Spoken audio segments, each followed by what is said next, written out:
கொங்கு மண்டலத்தின் 60 ஆண்டு கால கனவு திட்டம் அத்திக்கடவு அவிநாசி திட்டம்.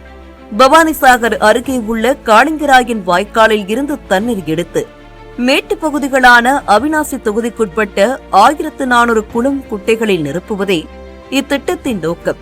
இதன் மூலம் விவசாய கிணறுகள், ஆழ்குழாய் கிணறுகளுக்கு நிலத்தடி நீர் மட்டம் உயர்ந்து விவசாயம் செழிப்படைய திட்டம் வகுக்கப்பட்டது.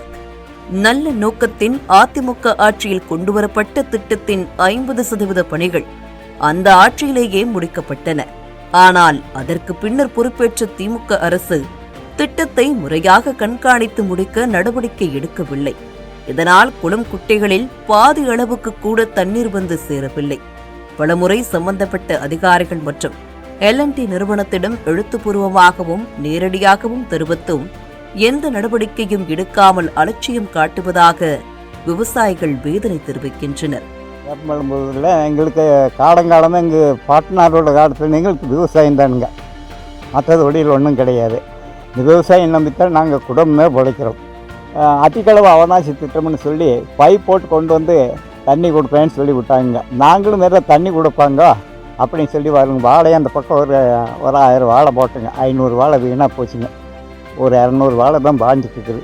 அது விடிய தூக்கம் கட்டு கிணத்துக்கோட்டை போய் படுத்துருக்கோம். அடிக்கிற பாம்புலையும் அடிக்கிற பேயிலையும் போய் கிணத்துக்கோட்டை படுத்துட்டு இருந்து தண்ணி எடுத்து விடணும். பாருங்க, இந்த குட்டை பாருங்க, இந்த குட்டையில் ஏதாவது தண்ணி இருக்குதா? எங்களுக்கு வடகிழக்கு பருவமழைன்னு எங்களுக்கு பெய்யலை, தென்மேற்கு பருவமழைன்னு எங்களுக்கு பெய்யலைங்க. 2 மழையுமே எங்களுக்கு கை கொடுக்கல. பார்த்தீங்களா? இதனால் பாருங்கள், குட்டையெல்லாம் வறண்டு கிடக்குது.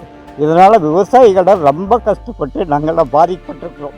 உதாரணத்திற்கு அத்திக்கடவு அவிநாசி திட்டம் கண்டு கொள்ளப்படாததால் அன்னூர் தாலுகாவில் ஒரு சொட்டு தண்ணீர் கூட வராமல் 50க்கும் மேற்பட்ட குட்டைகள் வறண்டு காட்சியளிக்கின்றன. தென்மேற்கு பருவமழை மற்றும் வடகிழக்கு பருவமழை என 2 பருவமழை காலங்களிலும் போதிய அளவில் மழை பெய்யாமல் தண்ணீரின்றி கிணறுகள் மற்றும் ஆழ்குழாய் கிணறுகள் வறண்டு போகின்றன. இதனால் விவசாயிகளின் வாழ்வாதாரமும் கேள்விக்குறியாகியுள்ளது. எல்லாத்துலேயும் பேசுகிறாங்க, விவசாயம் தான் விவசாயம் இல்லைன்னா எது இல்லைன்னு கவர்மெண்ட் பேசுதுங்க. ஆனால் அதனால் எந்த ஒரு பெனிஃபிட்டும் எங்களுக்கு இப்போ வரைக்கும் எதுவும் இல்லைங்க. நாங்கள் வடவழியில் கடைக்கோடியில் இருக்கிறோங்க. அத்திக்கடவோட கடைக்கோடியே நாங்கள் தாங்க. தண்ணி எந்த விதத்துலேயும் வரலிங்க. லெட்டர் எழுதி கொடுத்துட்டு போங்க அப்படிங்கிறாங்க. அதை வாங்கி வச்சுக்கிறாங்க. அதுக்கு அடுத்தது அவங்க எந்த ஸ்டெப்புமே எடுக்கிறது இல்லைங்க. அத்திக்கடவு அவிநாசி திட்டம் நல்ல முறையாக செயல்படுத்தப்பட்டால் மேலும் சில திட்டங்களை செயல்படுத்த வேண்டிய கட்டாயம் ஏற்படும். விவசாயிகள் அதற்கு நெருக்கடி கொடுப்பார்கள்.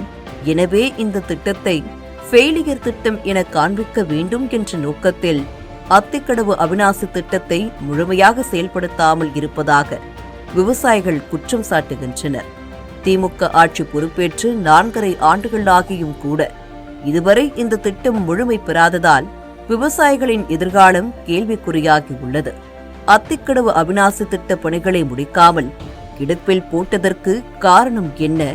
அரசியல் காழ்ப்புணர்ச்சியா அல்லது இந்த திட்டத்தை செயல்படுத்த ஒப்பந்தம் எடுத்த L&T நிறுவனத்தின் அலட்சிய போக்கா என்பதும் விவசாயிகளின் கேள்வியாக இருக்கிறது. அத்திக்கடவு அவிநாசி திட்டம்ங்கிறது எங்களுடைய வாழ்க்கையிலுடைய, எங்கள் பகுதி மக்களுடைய வாழ்க்கையில் ஒரு மறுவாழ்வளிக்கும் அப்படின்னு நாங்கள் நினச்சிட்டு இருந்த திட்டம் இந்த அத்திக்கடவு அவிநாசி திட்டம். இதுக்காக ஒரு கூட்டமைப்பை ஏற்படுத்தி ஏறக்குறைய 1993 தொடர் போராட்டங்கள் நாங்கள் இறங்கி செஞ்சுட்டு வந்துட்டுருக்குறோம். இந்த நிலையில் கடந்த ஆட்சியில் இந்த அத்திக்கடவு திட்டத்தை நிறைவேற்றும் போது நாங்கள் நம்முடைய வாழ்க்கைகள்லாம் செழிச்சிரும், நம்மளுக்கு ஒரு பெரிய மறுவாழ்வு வந்துடும் அப்படிங்கிற மாதிரி எண்ணம் இருந்த நிலையில் இப்போ இந்த திட்டம் செயல்பட்டு கொண்டிருக்கிற விதம் எங்களுக்கு ரொம்ப வருத்தம் அளிக்கிறதா இருக்குது. அதிகாரிகளும் இதை சூப்பர்வைசிங் செய்கிறதில்லை. ஏன்னு கேட்டிங்கன்னா, தோல்வி அடைந்த திட்டம்ங்கிற காட்டணுங்கிறதுக்காக இந்த அதிகாரிகள் நினைக்கிறாங்களோங்கிற கூட எங்களுக்கு மனசுக்குள்ள ஒரு எண்ணம் வந்துருச்சு. அதாவது அப்லிப்ட்மெண்ட் திட்டம், தண்ணி மேல் நோக்கியான இடங்களுக்கு கொண்டு போய் அப்லிப்ட்மெண்ட் திட்டத்துக்கு ஒரு 200க்கு மேற்பட்ட கோப்புகள் கிடைப்பில் இருக்கிறதா நாங்கள் நினைக்கிறோம். அப்போ இந்த திட்டம் வெற்றி அடைந்தால் மற்ற திட்டங்களையும் நிறைவேற்றி கொடுக்க வேண்டியது வரும் அப்படிங்கிற எண்ணத்தினால என்னமோ அரசு அதிகாரிகளும் இது போதுமான அளவுக்கு ஒரு முக்கியத்துவம் கொடுக்கறதில்ல. நாங்கள் பல முறை போய் சந்திச்சாச்சு, பேசியாச்சு. குறைந்தபட்சம் எஸ்ஐ லெவலில் கூட நாங்கள் இது பேசிகிட்டு இருக்கிறோம். ஆனாலும் அந்த பிரச்சனைகள்லாம் தீர்வாகி எங்களுடைய குளம் குட்டைகளுக்கு தண்ணி வரும் நாங்கள் எதிர்பார்த்து பொய்த்து போனது என்பது மனசுக்கு வருத்தம் அளிக்கக்கூடியதாக இருக்குது. அத்திக்கடவு அவிநாசி திட்ட பணிகளை முடிக்காமல் கிடப்பில் போட்டதன் மூலம் திமுக அரசு தங்களை வஞ்சித்து விட்டது என்பதே விவசாயிகளின் வேதனை குரலாக இருக்கிறது. தங்கள் குமுறலுக்கு திமுக அரசு என்ன தீர்வு சொல்ல போகிறது என்பதே விவசாயிகளின் எதிர்பார்ப்பு. தமிழ் செய்தி தொலைக்காட்சி வரலாற்றில் முதன்முறையாக சட்டமன்றம், அரசியல், நிர்வாகம், ஆன்மீகம், தமிழ், கலாச்சாரம், தேச பாதுகாப்பு, அதிரடியான கேள்விகள், அசர வைக்கும் பதில்கள், தமிழக ஆளுநர் RN ரவி பங்கேற்கும் சிறப்பு நேர்காணல் நமது தமிழ் ஜனம் தொலைக்காட்சியில் விரைவில்.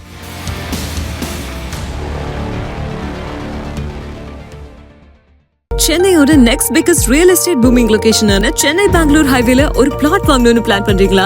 பூந்தமல்லியில 6000 per square feet, ஸ்ரீபெரும்புத்தூர்ல 4000 per square feet market price இருக்கும்போது நம்ம G Squareல மட்டும்தான் half the price of Sriperumbudur and 1/3 the price of பூந்தமல்லியிலேயே உங்களுக்கு வில்லா பிளாட்ஸ் கிடைக்கும். Yes, launching G Square at Attandalam near Savitha Medical College. Early bird price of villa plots வெறும் 1790 per square feet, அதுவும் for first 15 bookings only. For bookings call 8939750009.